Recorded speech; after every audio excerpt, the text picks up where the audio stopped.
Армысыз қадірменді көрермен, бұл Турабек хабары және оның жүргізушісімен сағат қасы. Бүгінгі хабарымыз туғанына 150 жыл толып отырған ұлт ұстазы Ахмет Байтұрсынұлына арналады. Бүгінгі студиямыздың қонағы спикер, философия ғылымдарының докторы, Қалай Досмұхамедов атындағы Атырау университетінің оқытушысы, профессор Өмірбек Қадырханұлы Бекежан. Студиямызға қош келдіңіз. Жалпы еліміздің жұртшылығы Ахмет Байтұрсынұлын әдебиеттанушы ретінде, ал бүкіл түркі жұрты ұлт ұстазы ретінде таниды. Ал шын мәнінде Ахмет Байтұрсынұлы кім? Еліміздің тәуелсіздігі жолы үшін және бүкіл түркі жұртының бірлігі үшін оның еңбектері қандай? Биыл Ахмет Байтұрсынұлының туғанына 150 жылдық мерейтой бүкіл елімізде аталып өтіп жатыр. Өзіңіз білесіз, Ахмет Байтұрсынұлы туралы біз кеңес өкіметі кезінде естіген де жоқпыз. Кеңес өкіметі кезінде ол кісі туралы ақпарат та болған жоқ. Ол кісінің халқына жасаған еңбегі, тіл ғылымына, қазақ ғылымына қосқан еңбегі, қоғамдық қызметі жайлы ешқандай дерек ол кезде оқытылған да жоқ, айтылған да жоқ. Ахмет Байтұрсынұлы туралы айтудың мүмкіндігі тек Қазақстан елі, қазақ елі тәуелсіздік алумен байланысты ғана мүмкін болды. Көптеген алаш арыстармен бірге Әлихан Бөкейхан бастаған біз қазір осы тәуелсіздік алғаннан кейін Ахмет Байтұрсыновты жан-жақты зерттеу, оның өмірі мен қызметін қазақ еліне, қазақ тіл ғылымына, қазақ қоғамдық ғылымына, оқу-ағарту саласына, баспасөзіне қосқан үлесін соңғы тәуелсіздік алған жылдары біз оқып біліп келе жатамыз. Енді биылғы мерейтой аталып өтіп жатқан сол Ахмет Байтұрсыновтың бай мұрасын елге танытуға, халыққа танытуға, жас ұрпаққа танытудың үлкен бір мүмкіндігі. Себебі әлі де Ахметтің еңбегі, еліне жасаған, елінің дамуына қосқан үлесі жеткілікті айтылып жатқан жоқ кей жағдайларда. Енді биылғы мына мерейтой кезінде сол көптеген шаралар өтіп жатыр. Үлкен мемлекет басшысының өзі қатысқан шаралар өтіп жатыр. Еліміздің барлық түкпірінде ұлт ұстазы Ахметке арналған шаралар қазір өтуде. Енді Байтұрсыновты айтқан кезде ең біріншіден біз оны қазақ тіл ғылымына зор үлес қосқан, қазақ әдебиеттану ғылымына зор үлес қосқан, қазақтың жаңағы графикасын, әліпбиін реформа жасаған үлкен ғалым ретінде танимыз ең біріншіден. Бірақ Ахметтің еліне істеген ісі, халқына жасаған қызметі тек бұнымен ғана шектелмейді.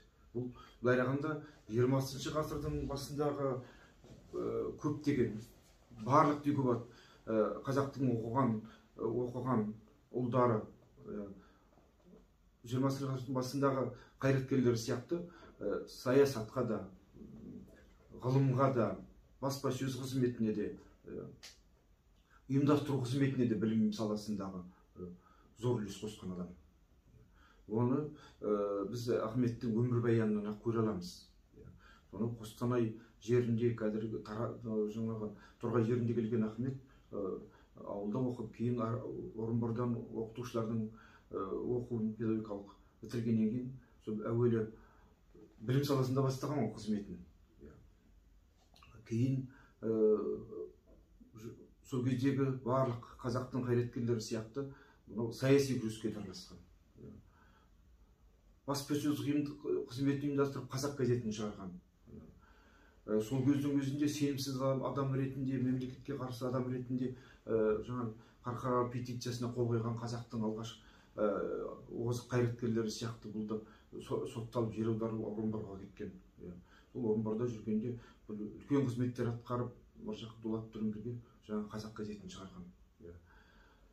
Оның енді қазақ халқының санасын оятуға арналған сан қырлы жұмыстарының бірі 11 жыл. Сонда 11 жыл маса жинағын шығаруы. Бұл да сол жаңа маса жинағында қазақ халқының ұлттық санасын ояту, білімге шақыру деген сияқты үлкен қызметтерді атқарады. Одан кейінгі Байтұрсыновтың үлкен еңбегі әрине бұл сол кездегі араб алфавитін, араб алфавиті қолданылды ғой. Соны қазақтың тіліне, қазақтың дыбысына сәйкестендіріп реформа жасау. Яғни араб алфавитіндегі ол кезде араб алфавитін оқыту өте қиын, күрделі болған. Себебі көп арабтың әріптері қазақтың төл дыбыстарын бейнелей алмаған. Сондықтан да араб алфавитімен, Байтұрсыновқа дейінгі араб алфавитімен, араб әліпбиімен қазақтың төл сөздерін нақты жеткізу, дәл жеткізу өте қиындық ұшыратқан. Сонымен қатар қазақ сөздеріне өзі де кейін айтады, ноғайдың сөздері арабтың сөздері көп араласқан деп. Бұрмалаушылық көп болған, себебі әліпбидің жетіспеушілігінен. Міне сол Байтұрсыновтың ең бірінші үлкен ғалым ретіндегі қазақ халқының танымына, біліміне қосқан үлесі осы араб алфавитін қазақтың төл дауысына ыңғайлап реформа жасауы. 24 әріптен құралған әліпби жасаған екен, соның ішінде қазақтың төл дыбысын бейнелемейтін әріптерді алып тастап, орнына қазақтың төл дыбыстарын бейнелейтін жаңа әріптерді кіргізген. Соның арқасында қазақ тілінде хабар тарату, қазақ тілінде жаңа газет шығару, өзі де бірге үлгісін көрсетіп, қазақ газетін шығарған. Қазақ тіліндегі жаңағы қазақ тілінің айшықтығын, қазақ тілінің төл тумалығын көрсететін әріптерді қолдана отырып, жаңағы қазақтың тілін жаңа ақпараттық деңгейге көтерген сол кездің тілмен, қазір тілмен айтқанда. Қазақ тілін оқуға ыңғайлы қылған. Өзіңіз білесіз, бұрынғы қазақтың тілінде жаңа Шағатай жазу деген болды, қазақтың ескі хандардың хаты болсын, кейін Махамбеттердің хатында болсын, оның арасында жаңағы ноғайдың сөздері, татардың сөздері бәрі араласып жүрді. Жеткіліксіз жазылды қазақ тілінде. Соның бәрін жөнге келтіріп, ең бірінші істеген жұмысы жаңағы реформатор дегенде қазақ тілін сол кездегі араб алфавитін төтенше жасап, жаңа қазақ тілін жаңа деңгейге көтеру.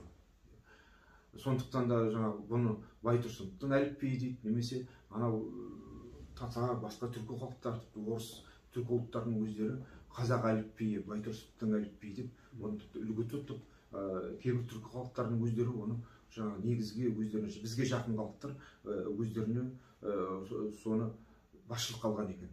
Олар да әліптерін түзеп сонымен. Соның арқасында одан қоса сол кезде сол тіл құралы дейтін, оқу құралы дейтін кітаптарды жазған.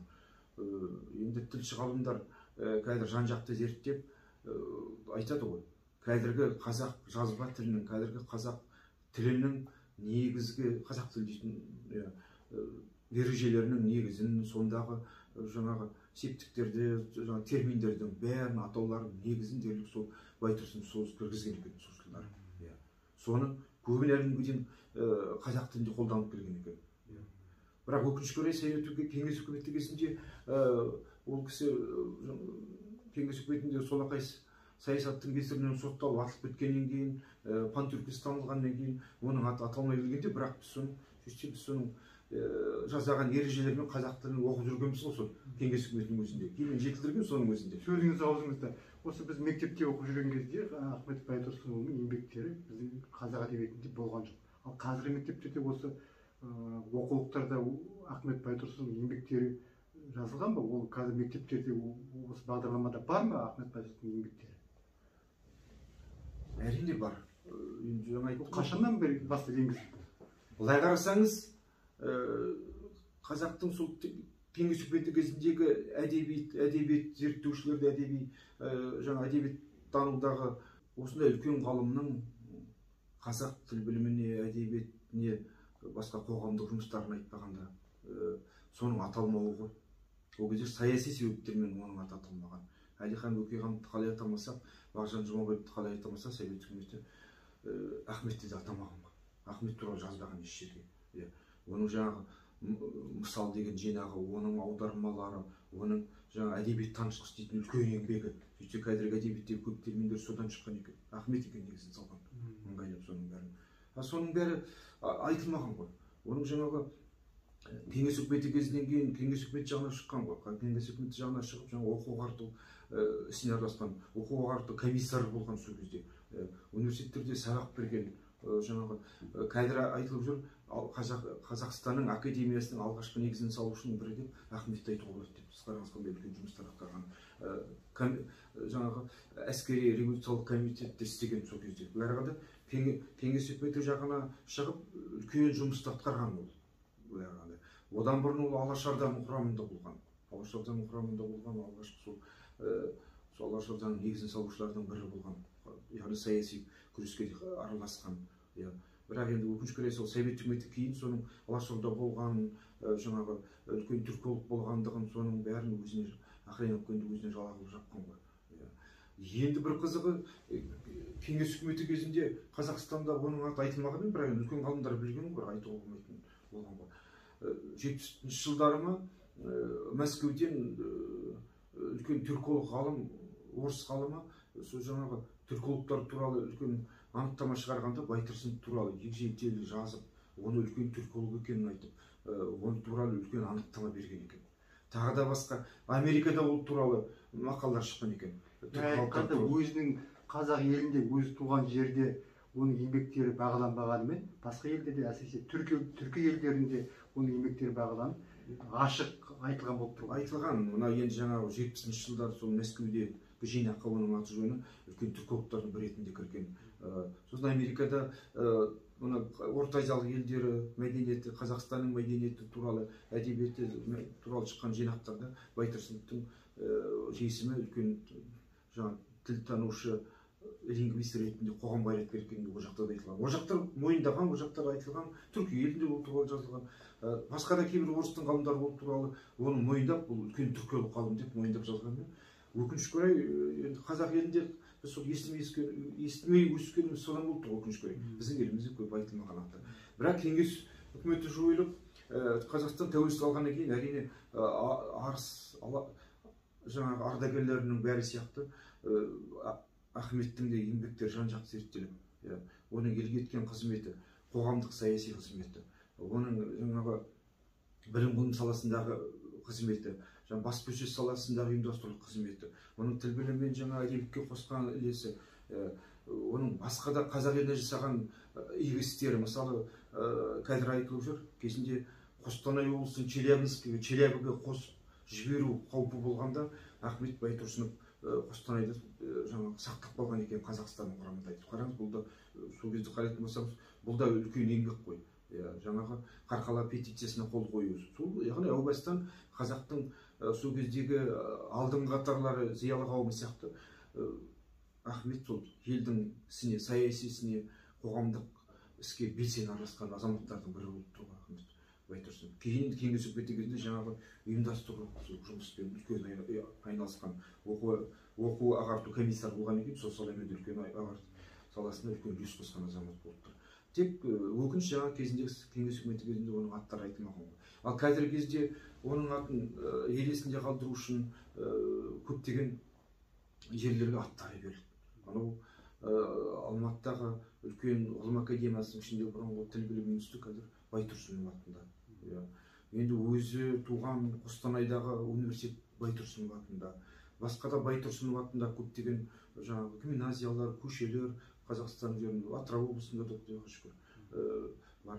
Сөйтіп енді қазір тарихи әділеттік дейміз бе, сол орнап Ахмет Байтұрсыновтың еліне сіңірген еңбегі барынша жаңағы мадақталып, барынша жаңағы таратылып, желге айтылып, сөйтіліп жатыр. Барынша.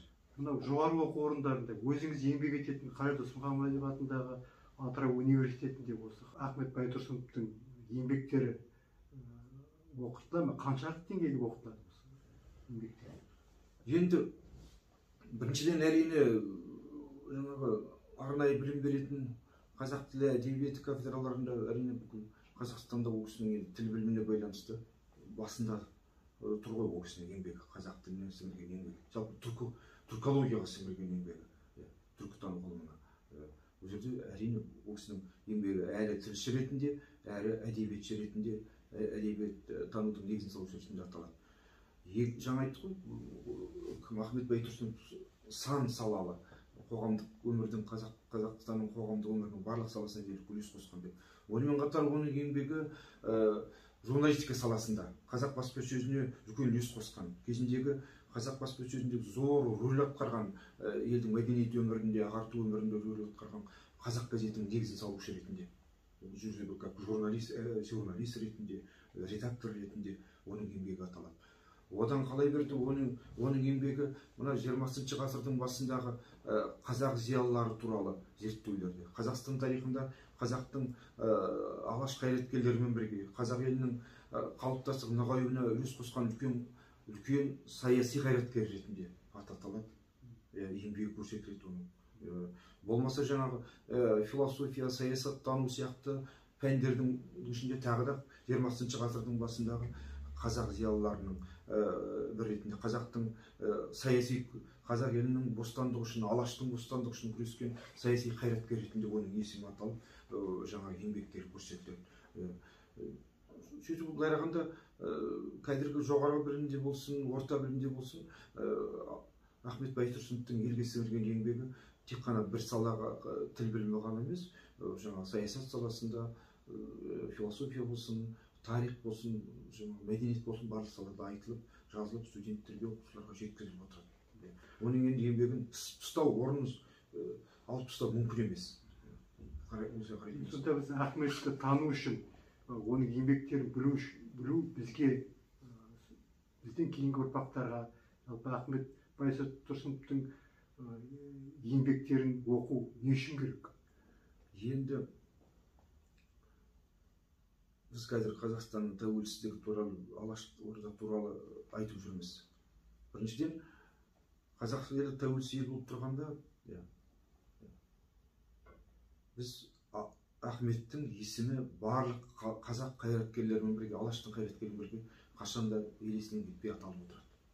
Себебі осы елдің қалыптасуына, мынау тілдің қалыптасуына, әдебиеттің қалыптасуына, оқу білімі саласының қалыптасуына оның сіңірген еңбегін ешқашан алып тастау мүмкін емес. Сондықтан үнемі ол атала беру керек. Ол неге керек қазіргі ұрпаққа? Қазіргі ұрпаққа оның үлкен тәрбиелік мәдени мәні бар, танымдық мәні бар. Кім тұрды қазақ мәдениетінің бастауларында? Кім тұрды қазақ тілінің бастауында, тіл ғылымының? Кім тұрды қазақ баспасөзінің бастауында? Қандай замандар болды? Бұл адамдардың бәрінің негізгі еңбегі бізде жоқ нәрсені бар қылды. Бұдан бірінші дейтін сөз бар. Қазақтағы, мысалы, алғашқы дейтін сөзді қарайтын болсақ, Ахметті көп нәрседе алғашқының бірі деп немесе бірегей деп айтуға болады. Жаңа тіл білімі, әдебиеттану болсын, қазақ баспасөзі болсын, саяси күрес болсын. Сіз қараңыз, кейінгі патша заманында да 10 жылдап сотталған, түрмеде тұрған. Кеңес үкіметі оны қудалап, тағы жаңағы соттаған, ақыры атып тынған. Яғни ол барлық жерде де қашанда көзге түсетін, өзінің пікірі бар, пікірінен қайтпайтын, жолынан қайтпайтын қазақ елі үшін бәріне де баратын, барлық қиындыққа да ұшыраған қайраткер болып тұр. Ондай қайраткердің атын жою, ондай қайраткердің атын атамау мүмкін емес. Өйтпесе біз қазақтың тарихы тұтас болмайды. Ахмет болмаса қазақтың тарихының, қай тарихының, саяси тарих, күрес тарихы болсын, алашорданың тарихы болсын, тіл білімінің, баспасөздің жаңа айтқан тағы да бір шеті кемшін болады егер Ахметті айтпасақ. Сондықтан Ахметтің аты менше қашанда айтылу керек, қашанда көрсетілу керек.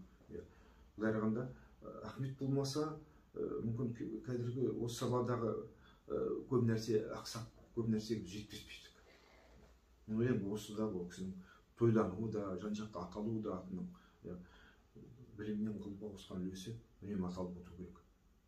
Алғашқыларды білмей, бұның қалай қалыптасқан, біздің мәдениетіміз, ғылымымыз қалай қалыптасқан, елдігіміз қалай қалыптасқан, оған кім үлес қосқан білмей, болашақты ұрпақ тәрбиелемейміз.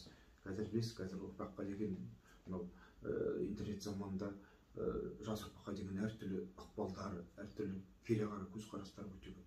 Елдікті сақтау үшін ол елдіктің қандай күшпен келгендігін, қандай құрбандар болған білу әрине міндетті. Сол құрбанның бірі, мен ойлаймын, сол жазықсыз құрбанның бірі, бірақ ел үшін, елінің, қазақ елінің уығын қадап кеткен азаматтың бірі Ахмет Байтұрсынов қой. Сондықтан өте қажет деп ойлаймын. Сіздердің мына тураби хабарларыңыз ұйымдастырып жатқан, мен ойлаймын, ол да осы үлкен осы мерейтойдың барысында істеліп жатқан үлкен істің бірі ғой деп. Рахмет. Өмірбек Қадырханұлы, біздің студиямызға келіп сұхбат бергеніңіз үшін рахмет. Еңбегіңізге жеміс тілейміз. Аман есен болыңыз. Сау саламат. Сол. Құрметті көрермен, бүгінгі біздің хабарымыз осымен аяқталды. Сау саламат болыңыз.